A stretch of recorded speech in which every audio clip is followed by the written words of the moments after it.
Hey there, it's Lavana from Silver Linings. Why am I on such a crusade to stop dieting? This is something that's kind of, out of the ordinary in today's culture when most people I know are in some kind of diet. They're doing keto, they're doing low fat, they're doing low carb, they're vegans, they're gluten-free. Everybody has something that they're doing or they have done at some point in their life.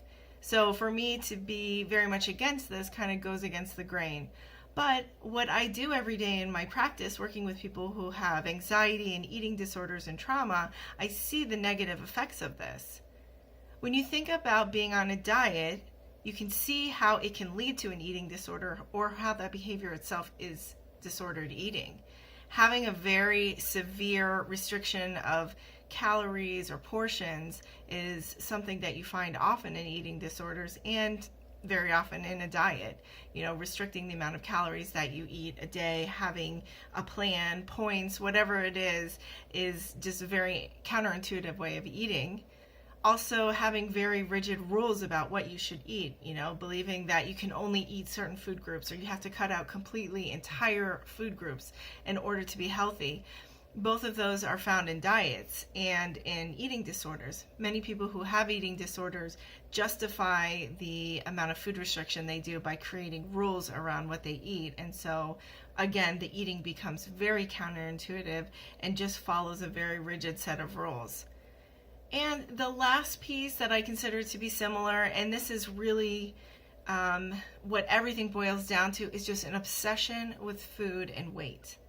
When you have an eating disorder and when you're on a diet, the main focus that you have is what you are eating and what it's doing to your body. You plan your day. You evaluate your day. Did I eat what I was supposed to? Was I good? Was I bad?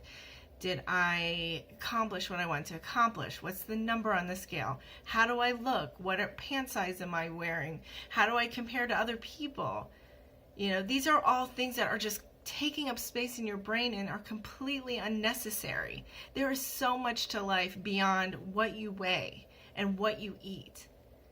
And when that obsession with how you look and what you eat gets taken to another level, it is basically an eating disorder and can be diagnosed and really needs to be dealt with, because you can have long-term effects from having an eating disorder.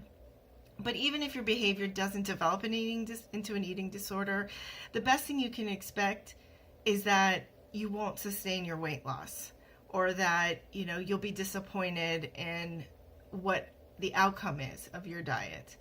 There are so many studies that have shown that dieting is just completely a waste of time.